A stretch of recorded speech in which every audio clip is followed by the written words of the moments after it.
For many viewers, racial reckoning means confronting inequalities highlighted by the pandemic in reaction to the death of George Floyd. But inequalities in criminal justice, healthcare, wages, and wealth can also be added up and tracked over time, pointing to potential losses for economic growth and even the state's tax base.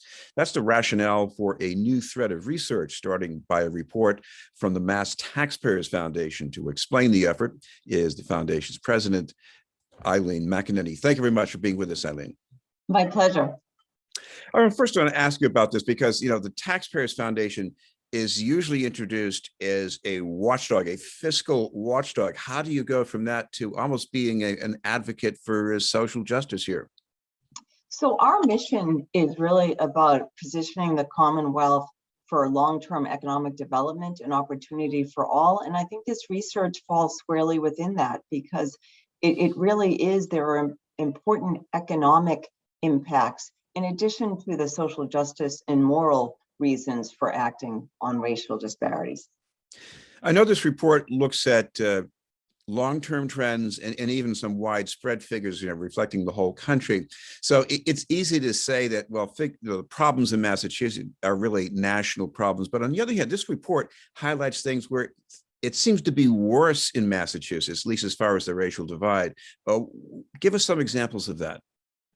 Sure. I mean, there are instances, certainly the report outlines in wealth, Massachusetts doesn't fare as well, or in particular the Boston area doesn't fare as well as peer cities in other states. I think when you look at healthcare disparities, that may be shocking for some, but infant mortality rates are actually worse in Massachusetts for Blacks and Latinos than they are in the nation as a whole. Those are a couple of examples, but I think it's surprising. And the report also highlights, for good or for evil, Massachusetts has a lingering reputation, particularly Boston, as a racist city. And so I think we have to conquer that because that's an impediment to attracting talent here.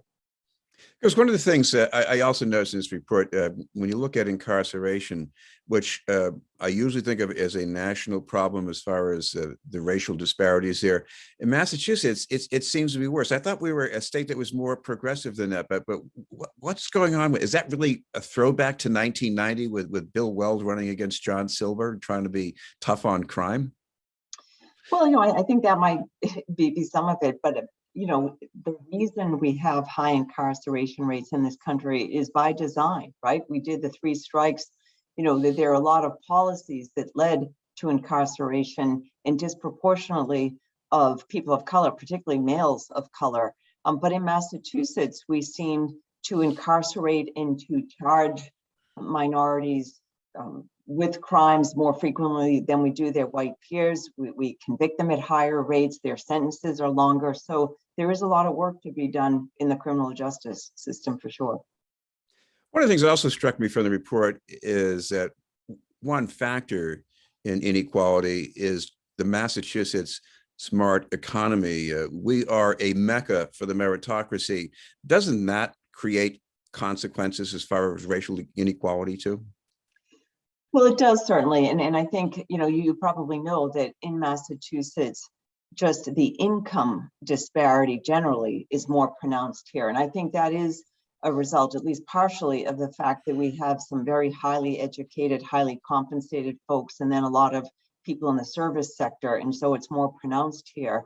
And that may impact people of color disproportionately because many folks are represented in the service industries that tend to pay lower. I'm also looking at your figures on net worth or the wealth gap. And, it's a common problem throughout the country, but why is it worse in Boston than places like, Washington, D.C., Miami, LA? I mean, how do you account for that?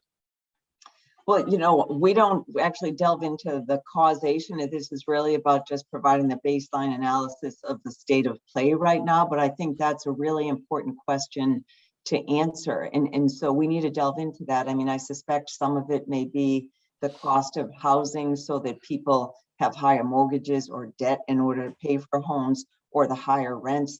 Could be that they have significant student loan burdens and so forth. So we want to delve into that because it's really important to understand that.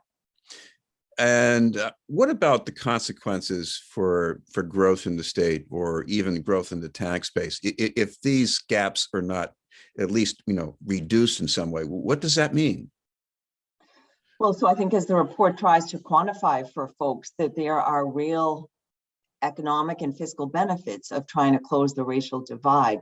And we looked at a couple of measures. So certainly if we were able to have Blacks and Latinos graduate high school at the same rate as their white peers, that would add about $1 billion to the Massachusetts economy over a 5-year period. When you consider things like they would be contributing more taxes, perhaps using public assistance less, and particularly for high school graduates, their rate of incarceration would be less as well. And then when you look at college graduates, similar story, right? So if folks were able to graduate college at the same rate as their white peers, then you would see it's a 20 billion over 10 years, right? And 6 billion over the first 5. And it's important to point out that this grows over time. So, when you make higher wages, then you have more disposable income, you put more back into the economy. And so the impacts of that are cumulative and actually increase with time. So it really is critical that we try to narrow the gap.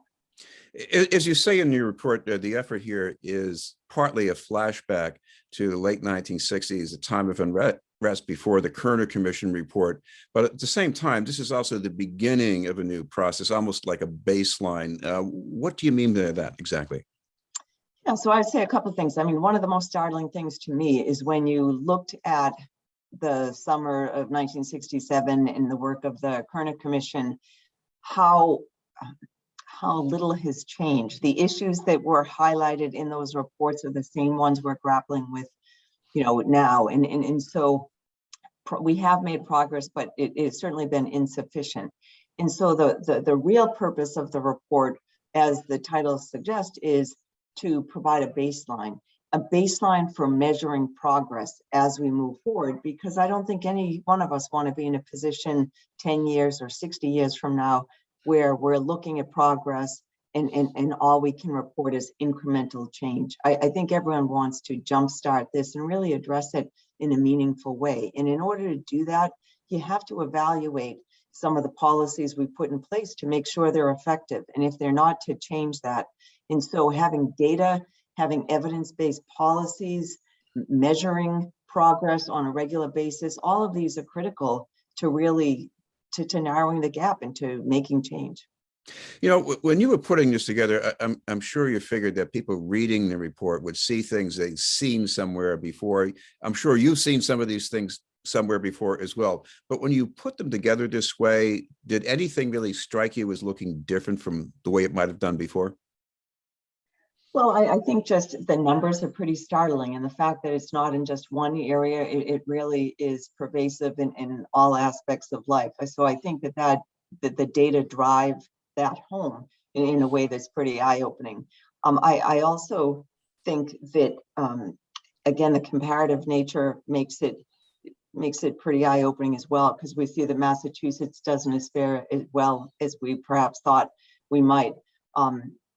But just the fact that so much of what has to take place has to be looked at more holistically. So we can't just solve for criminal justice. We can't just solve for education, because so much of it is all interrelated, right? When people graduate from high school or college, then they're less likely to be incarcerated. When they have a job that pays a great wage, they're more able to accumulate assets and grow their wealth, and then pass that along to generations, which helps to change a cycle of poverty and to begin to, again, close this economic divide. And so it's really important that we look at this holistically and that we try to develop programs that are more comprehensive in nature. And finally, Eileen, if people want to see this in full, I guess you have it on your website? We do, www.masstaxpayers.org. Thank you very much for joining us today and taking the time. Sure. My pleasure. Thank you, Chris. Eileen McAnneny from the Mass Taxpayers Foundation. We'll have more news in just a moment.